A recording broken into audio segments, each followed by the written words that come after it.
আসসালামু আলাইকুম রহমতুল্লাহি ওয়া বারাকাতুহু। আলহামদুলিল্লাহ আলহামদুলিল্লাহি রাব্বিল আলামিন ওয়াসসালাতু ওয়াসসালামু আলা রাসূলিহিল কারীম ওয়া আলা আলিহি ওয়া সাহবিহি ওয়া আহলি বাইতি আজমাইন, আম্মা বাদ।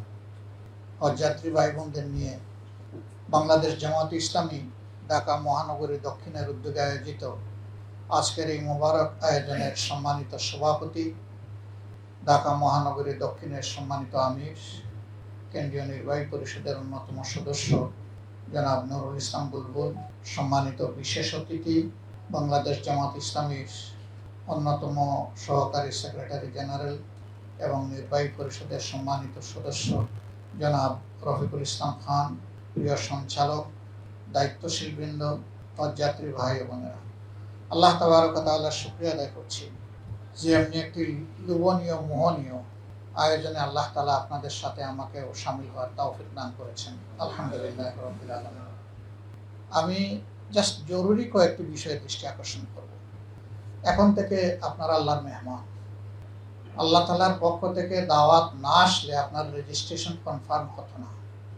অতএব এখন আপনি আর আপনার জিম্মায় নাই, এখন মহান মেজবানের জিম্মায় আমরা সবাই চলে গেছি। যে আল্লাহ রাব্বুল আলামিনের মেহমান হওয়ার তৌফিক আল্লাহ তাআলা আমাদেরকে দিয়েছেন, এখন থেকে বাকি সময়টা বেশি বেশি করে সেই আল্লাহকেই স্মরণ করতে হবে। এবং এটিও মনে রাখতে হবে, আমরা নিয়ত করেছি, রেজিস্ট্রেশন হয়েছে, টাকা পয়সা জমা দিয়েছি, আনুষঙ্গিক প্রস্তুতি আমরা নিয়েছি, কিন্তু আখির আইয়ামে তাশরিক যদি আমার নসিবে না থাকে, আল্লাহ যদি হজের পথেই আমাকে কোথাও মাঝ পথে কবুল করে নেন, সেটাও আল্লাহর মেহেরবানি। আবার যদি আল্লাহ আমাকে পূর্ণ করার তৌফিক দান করে আবার সশরীরে সুস্থতার সাথে গন্তব্যে, দুনিয়ার এই ছোট্ট গন্তব্যে ফিরে আনেন, এটাও আল্লাহর মেহেরবানি। এর উপরে আমাদের কারো কোনো এখতিয়ার চলে না। আল্লাহর কাছে এই ব্যাপারে কোনো অনুরোধ, অনুনয়, বিনয় চলবে না, কারণ সকলের জন্য আল্লাহর পক্ষ থেকে আজল নির্ধারিত। পূর্ণ হলেই, ডাক পড়লেই আমাদেরকে ইচ্ছায় হোক অনিচ্ছায় হোক লাভবায়ক বলতেই হবে। তো যেহেতু আল্লাহ তাআলা আমাদেরকে প্রাথমিকভাবে এই কাজের জন্য কবুল করেছেন, আমি সহ সবাইকে অনুরোধ করব যে এখন থেকে আমরা আল্লাহওয়ালা হয়ে যাই পরিপূর্ণভাবে। দিলটাকে আল্লাহ তাআলার খৌফ এবং সেই সাথে আল্লাহ তাআলার সন্তুষ্টি পাওয়ার কাঙ্গাল হয়ে কালবান খাশিয়ান ও শাকিরান আমরা বানায় ফেলি। তাহলে আলহামদুলিল্লাহ আমাদের প্রাথমিক প্রস্তুতিটা পূর্ণ হবে। তারপরে ঘাটে ঘাটে আমাদেরকে ধৈর্যের পরীক্ষা দিতে হবে। বিমানের ফ্লাইটগুলোতে যাত্রী হিসাবে যাওয়ার জন্য যে সমস্ত নিয়ম কানুন মানতে হবে, সেটা আমাদেরকে মানতে হবে। ধারালো কোনো জিনিস ইস্পাতের নিতে পারবেন না। বরঞ্চ প্রথম দিন থেকে, এখন থেকে নিয়ত করেন যে আরেকজন হাজি ভাই কিংবা বোনের আপনি কিভাবে একটু উপকার করতে পারেন। সেই নিয়ত যদি করেন, তাহলে আপনার হজের আল্লাহ তাআলা যে বিনিময় আপনাকে দিবেন, তার সাথে সাহায্যের আর একটা বিনিময় আপনি পেয়ে যাবেন। এমনকি আপনি যদি কোনো সাহায্য করার সুযোগ নাও পান এবং অন্তরে এখলাসে আপনার যদি সাহায্য করার নিয়ত থাকে, আলহামদুলিল্লাহ এটার জন্য আল্লাহ আপনাকে মাহরুম করবেন না, এরও ফল আপনি পাবেন। আর এই মানসিকতা যার থাকবে, সে আরেকজনের চাইতে নিজের ভোগের দিকে খেয়াল করবে না, বরঞ্চ ত্যাগের দিকেই খেয়াল করবে। এইভাবে ত্যাগী মানসিকতার যদি মানুষগুলো হজে যায়, তাহলে একের দ্বারা আরেকজনের উপকৃত হওয়ার সম্ভাবনা আছে। আমি ছোট্ট একটা এক্সপিরিয়েন্স আপনাদেরকে শেয়ার করব। 90 সালে আল্লাহ তাআলা আমার মায়ের সাথে আমাদেরকে হজে যাওয়ার সুযোগ দিয়েছিলেন। তো মদিনায় যখন গেলাম, এখন যেভাবে গাড়িগুলোর নিচের দিকে বাংকারে ব্যাগেজ ঢুকানো হয়, ওই সিস্টেম ছিল না। তখন ছিল ছাদের উপরে ব্যাগ উঠাতে হতো এবং সিঁড়ি বেয়ে অনেকে সেই ব্যাগ উঠাতো। তা আমি আমাদের 3 জনের এই ব্যাগেজ টানতেছিলাম। এক ভদ্রলোক এসে আমাকে ধাক্কা মেরে সরাইয়া বলল, তুমি দাঁড়াও, দেখো আমি কি করি। সেই মাটি থেকে তার আর মহিতে ওঠা লাগলো না। মাটি থেকে এরকম মনে হলো মার্বেল খেলতেছে, একটা একটা করে ছাদের উপরে ছুঁড়ে দিল। এই ভদ্রলোক একজন পাকিস্তানি তাগড়া জওয়ান ছিল। আমার বড় আফসোস হলো যে সেই শরীর, সেই কুওয়াত যদি আমাদের হতো, আমরাও হয়তো মানুষকে হেল্প করতে পারতাম।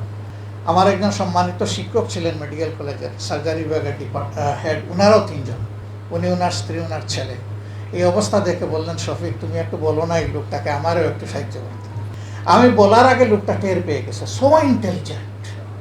আমাকে বললো যে it's a opportunity for me, it's a blessing for me. বলে আলহামদুলিল্লাহ সেই 3টা উঠাইতে লাগলো। তারপরে কুল্লু বাঙালি তার দিকেই আলহামদুলিল্লাহ রুজু করলো। বলেন সেই লোকটা আমাদের ভাষা বুঝে না, আমাদের সাথে চিন পরিচয় নেই, কিন্তু কি পবিত্র একটা মন নিয়ে সে সেখানে ছিল। আমরা পরে তার জন্য সবাই দোয়া করেছি, সামষ্টিকও করেছি, একা একাও করেছি। আমরাও যদি এরকম অন্যকে একটু সাহায্য করতে পারি যতটুকু হোক, তাহলে আলহামদুলিল্লাহ এটা থেকে আল্লাহ আমাদেরকে মাহরুম করবেন না। তা আমি অনুরোধ করব যে এখন থেকে ধৈর্যের উপরে আমরা যেন ইস্তেকামত করতে পারি, আর অন্যকে সাহায্য করার জন্য মানসিকতা আল্লাহ তাআলা আমাদেরকে দান করেন, সেই নিয়ত যেন শক্তভাবে আমরা করতে পারি। ওখানে যাওয়ার পরে হজ টার্মিনালে হয়তো এমন হতে পারে বাসের লম্বা কিউ, আপনাকে 2, 2.5, 3, 4 ঘন্টা বসে বসে সেখানে অপেক্ষা করতে হবে। এই জন্যে যাদের ডায়াবেটিস আছে বা এরকম প্রবলেম আছে, তারা হালকা কিছু শুকনো খাবার সাথে রাখবে। পানি ওখানে পাবেন, পানির অসুবিধা হবে না ইনশাল্লাহ, পানি বহু লোক আপনাকে আগায় দেবে। একটু খাবার দাবার ব্যাগের মধ্যে রেখে দিবে, যাতে পেটের ক্ষুধায় আপনি অতিরিক্ত কাতর হয়ে না পড়েন। আমার কিন্তু এমন হয়েছিল, আমি কিছু নেইনি শেষবার যখন গিয়েছিলাম, তখন বাস থেকে নামার আগে আমার মনে হয়েছে যে আমি বোধহয় পড়ে গেলাম, এরকম অপেক্ষা হয়েছিল আমার অবস্থা। তা আমি আমার নিজের অবস্থা থেকে তখন বুঝেছি যে না, আমি তো বোকামি করেছি। আমার ব্যাগে জরুরি কিছু জিনিস নিতে পারলাম, এটাও তো জরুরি, আমার তো একটু নেওয়া দরকার ছিল। তো এটা শুধু ডায়াবেটিস না, আমার মনে হয় সবাই আমরা রাখতে পারি একটু 2-4 প্যাকেট একটু লেক্সাস বিস্কুট, কত আর তার ওজন, সব মিলে কয়েক গ্রাম হবে না, কিন্তু এটা আপনার উপকারে আল্লাহ চাইলে লাগবে। এরপরে ওই অবস্থার জন্য উসকুস করবো না আমরা ওখানে গিয়ে, যে সবাই চলে যাচ্ছে আমি আর কতক্ষণ এখানে বসে থাকবো। আপনি মনে রাখবেন যে আপনি আল্লাহর মেহমান, এই অবস্থায় আল্লাহ আপনাকে দেখছেন, এবং আপনার ভরসা কোনো বাসের উপরে নয়, কোনো মুআল্লিমের উপরে নয়, কোনো কাফেলার উপরে নয়। আপনি কার জন্য হজ করতে যাচ্ছেন? তো যার জন্য হজ করতে যাচ্ছেন তিনি কি আপনাকে দেখছেন না? তিনি তো দাওয়াত দিয়ে আপনাকে নিয়ে গেছেন, তার মেহমানের ব্যাপারে তার দায়িত্ব তো সবচেয়ে বেশি। তো একটু আল্লাহকে আল্লাহর দায়িত্বটা পালন করতে দেন এবং নিজে একটু ধৈর্য ধরেন। আলহামদুলিল্লাহ সেখানে গিয়ে পৌঁছার পরে দেখবেন যে খাবার দাবার আপনার ঘরের সাথে মিলবে না, অর্ধেক পাক, কাঁচা কাঁচা অবস্থা। আলহামদুলিল্লাহ ওই অবস্থায় আলহামদুলিল্লাহ বলে খেয়ে নেবেন। আমাদের একজন বড় ভাই ছিলেন, তাকে অনেকে একটুখানি হাসি নামে চিনেন, সিরাজুল ইসলাম মতলি। তিনি কোনো জায়গায় খাওয়া দাওয়ার বসার আগে বলতেন যে আসুন আমরা নিয়ত করি যে খাবার খুব স্বাদের হয়েছে, মানে এখনও কিন্তু টুটে দেয়নি আমরা। তিনি বলতেন যে নিয়ত যদি করেন তাইলে স্বাদ বেড়ে যাবে। ওখানে এখন থেকে নিয়ত করেন, খাবার দাবার আল্লাহ যা আপনার কিসমতে রেখেছে সেইটাই তো আপনার সামনে আসবে, অন্য কিছু তো আসবে না। বরঞ্চ ওইখানে গিয়ে আমরা এই তর্ক করবো না যে টাকা কি কম নিয়েছেন, এখন স্বাদ কম হলে কেন। আপনার কিসমতে যেটা ছিল, আপনি আস্থা রাখেন যে লোকটার সাথে আপনি গিয়েছেন, তিনি তার সর্বোচ্চ আন্তরিকতা দিয়ে চেষ্টা করেছেন। এরপরে যদি কিছু ত্রুটি হয় আল্লাহ তাকেও মাফ করবেন, আর এর বারাকা আল্লাহ আপনাকে দান করবেন। এই জন্যে খাবার নিয়ে ওখানে কোনো রাগ, গুসা, মান, অভিমান কিছুই আমরা করব না। এখন থেকে শুরু করে বাকি জিন্দগি ফিরে আসা পর্যন্ত নয়, আল্লাহ যতদিন হায়াত দেবেন আমরা নিয়ত করি যে আমরা কাউকে হিংসা করব না। হিংসুকের সাথে আল্লাহ তাআলার কোনো সম্পর্ক নেই, আল্লাহ হিংসুক থেকে মুক্ত। হিংসা সমস্ত নেক আমলকে পুড়াইয়া ছাই বানিয়ে দেয়। হিংসা থেকে জিদ, গীবত এবং তোহমতের জন্ম হয়, জুলুম জন্ম নেয়। হজে যাচ্ছেন, আপনার অনেক আপনজন, নিকটের লোক, তিনি আপনার আত্মীয় হতে পারেন, সহকর্মী হতে পারেন, প্রতিবেশী হতে পারেন। তিনি হয়তো কোনো কারণে আপনাকে অনেক কষ্ট দিয়েছেন, আপনি তাকে ক্ষমা করে দেন এই আশায় যে আপনি ক্ষমা চাইতে যাচ্ছেন আল্লাহর দরবারে, এবং আল্লাহকে বলুন, হে আল্লাহ, আমি তোমার এই বান্দিকে ক্ষমা করে দিলাম, আমি আশা করছি তুমিও আমাকে ক্ষমা করে দেবে। এইভাবে ক্ষমার জায়গাগুলোতে যখন এই পবিত্র মন নিয়ে আল্লাহর দরবারে আমরা চাইব, আমাদের আল্লাহ আমাদেরকে ফেরত দেবেন না ইনশাআল্লাহ। আমাদের এই ডাক আল্লাহ কবুল করবেন। সম্মানিত ভাইয়েরা, আরেকটা জায়গায় একটু মুসিবত হয়, এই যে বললেন আমাদের মাদানী সাহেব উকুফে মুজদালেফা, এটা কিন্তু ওয়াজিব। অনেকে পাথরের নুড়ির উপরে শুইতে পারেন না। তিনি চিন্তা করলেন তো আমার থাকার জায়গা তো বেশি দূরে নয়, আমি ওখানে গিয়ে একটু রেস্ট করে তারপরে পরের দিন ওইদিকে যাত্রা শুরু করব। আপনি কিন্তু একটা ওয়াজিবের স্টেশন মিস করে ফেলছেন, এটা কেউ করবো না। এখন থেকে নিয়ত করতে হবে যে আমরা কষ্ট সহিষ্ণু হব। এবং আমি বহু মুরব্বী মানুষকে দেখেছি যে যৌবনের চাইতেও তিনি প্রাণচঞ্চল হয়ে উঠেছেন। আল্লাহ মানুষকে এইভাবেই সাহায্য করেন যে মার সাথে হজে যাব, হজ ক্যাম্পে আসলাম, আসার পর থেকে ওনার ফ্রিকুয়েন্ট লুজ মোশন শুরু হলো, ঘন্টায় 3-4 বার উনি বাথরুমে যাচ্ছেন। তার অবস্থা দেখে আমি উদ্বিগ্ন হয়ে গেলাম। তখন সিস্টেম ছিল যে হ্যান্ড স্পট বদলি নেওয়া যেত, মানুষ খুব কম, 7,000 মানুষ টোটাল সেই সময় গিয়েছে সারা বাংলাদেশে, এবং ম্যাক্সিমাম গিয়েছে সরকারি ব্যবস্থাপনায়। তো আমি অলরেডি গিয়ে আলাপ করলাম এই অবস্থায় আমি কি বদলে নিতে পারবো? বলে হ্যাঁ পারবেন, শুধু একটা ফটো লাগবে। তখন এই ইন্টারন্যাশনাল পাসপোর্টও লাগতো না, তখন স্পেশাল পিলগ্রিম ভিসা, ওইটা তারা অ্যালট করতো। তো মাকে গিয়ে বললাম যে মা এই অবস্থায় কী করি? তিনি বললেন না আমি ভালো হয়ে যাব। আশ্চর্য ব্যাপার, আমি 3-4 ঘন্টা ওনার এই করুণ অবস্থা দেখার পরে যখন তার মত চাইলাম, আর তিনি বললেন যে ইনশাল্লাহ আমি ভালো হয়ে যাব, আর তিনি গেলেনই না বাথরুমে। এবং 7 ঘন্টার জার্নিতে প্লেনেও তার আর ওয়াশরুমে যাওয়ার দরকার পড়ল না। মক্কায় গিয়ে পড়লাম আরেক পরীক্ষায়, এমন জ্বর তার হলো যে আমার সাথে আমার মেডিকেল কলেজের প্রিন্সিপাল সাহেব ছিলেন, মেডিসিনের খুব রিনাউন্ড প্রফেসর, তারও ওষুধ ফেল। 5 দিন কঠিন জ্বরে তিনি আক্রান্ত। এর পরের দিনই আমাদেরকে রওনা করতে হবে হজের উদ্দেশ্যে। এবার তো একেবারেই পথ দেখছি না। ঘরের মালিককে বললাম কি হবে ভাই অবস্থায়, আমরা তো 3 জন, এখন মাকে এই অবস্থায় কী করবো? বললো যে হসপিটালে মুস্তাশফায় ভর্তি করে আমি দায়িত্ব নিলাম, আমি দেখব। আমি ভয়ে ভয়ে মাকে কিভাবে বলি? তিনি এইখানে যাওয়ার আগে যখন এই অবস্থা, তখন বলছেন না আল্লাহ আমাকে সুস্থ করে দেবেন, আমি পারবো ইনশাআল্লাহ। এবং আল্লাহ সুস্থ করে দিলেন। আমি গিয়ে বললাম যে এবার আম্মা কী হবে, এই অবস্থায় তো হজ করা যাবে না, আপনি তো পারবেন না। বললেন যে না আল্লাহ আমাকে সুস্থ করে দেবেন। আল্লাহু আকবার। তিনি জমজমের পানি সারা গায়ে মাখলেন, খাইলেন, এবং আমাদেরকে 2 জনকে বললেন যে তোমরা আমাকে একটা করে চুমু দাও। আমরা ওনার হুকুম পালন করলাম।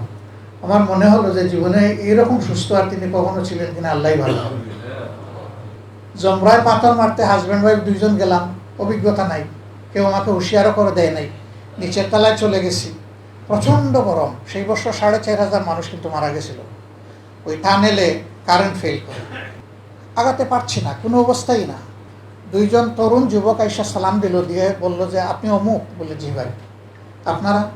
বলে যে না আমরা এখানে থাকি, আমাদের বাড়ি অমুক জায়গায়। একটা জায়গার পরিচয় দিল। তারা কোন সাহায্য লাগবে? আমি বললাম যে ভাই সাহায্য মানে কি, এখন তো পড়েই যাব মনে হচ্ছে, 1 ইঞ্চিও সামনে আগাতে পারছি না, জমরা তো অনেক দূরে। আর ঘামতে ঘামতে 2 জন একেবারে কলাপস করার পর বললো আমরা আপনাকে সাহায্য করবো। তারা নৌকা যেভাবে পানি কেটে কেটে সামনে আগায়, এভাবে মানুষকে সরিয়ে সরিয়ে আমাদের একদম নিকটে নিয়ে বললো এবার শান্তিতে মারুন, আমরা আছি, পিছনে আছি দাঁড়ায়। মারলাম, আবার আমাদেরকে তারা এসকেপ করে নিয়ে আসলো। আসার পরে একটা ফ্যামিলির কাছে পানি দেখলাম, একটু ইশারায় বললাম পানি দাও। বললো মাফি ময়া, তোমাকে পানি দেওয়া যাবে না। পরে আমি এটা বুঝছি আর একটু দূরে দেখাই দিল যে ওখানে যাও পানি পাবা। গিয়ে দেখলাম যে ঠিকই ফ্রি ওয়াটার ডিস্ট্রিবিউশন করা হচ্ছে। ওখান থেকে নিয়ে নিজের উপরে ঢাললাম, সঙ্গীর উপরে ঢাললাম। যখন যান ফিরে আসলো, তখন ওই 2টা লোককে শুকরিয়া আদায় করবো, এখন আর আশেপাশে এদেরকে দেখলাম না। মনে মনে বেশ চাইলাম নাই। বাড়িতে এসে উস্কা রেখে আমি অন্য কোনো কাজে হাত দেওয়ার আগে গেলাম ওদের গ্রামে, খোঁজ নিলাম, বিবরণ দিলাম, নামও জিজ্ঞেস করি নাই। বললো আপনি যে বিবরণ দিচ্ছেন এই নামের কেউ আমাদের বিদেশে থাকে না, আর এই চেহারার কেউ এই গ্রামে জন্মগ্রহণও করে নাই।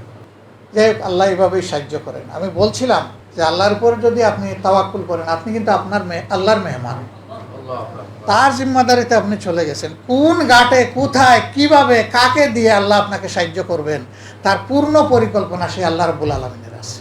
সুতরাং তাওয়াক্কুলের ক্ষেত্রে আমরা কোনো কমতি ইনশাল্লাহ রাখবো না।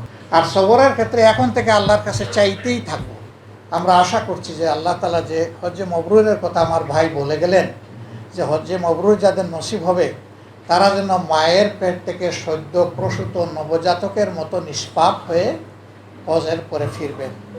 আল্লাহ যেন সেই হজটাই আমাদেরকে নসিব করেন, এবং আজীবন যতদিন বেঁচে থাকবো এই হজের শিক্ষা এবং বারাকা যেন আমরা অন্তরে ধারণ করে আল্লাহর দরবারে চলে যেতে পারি।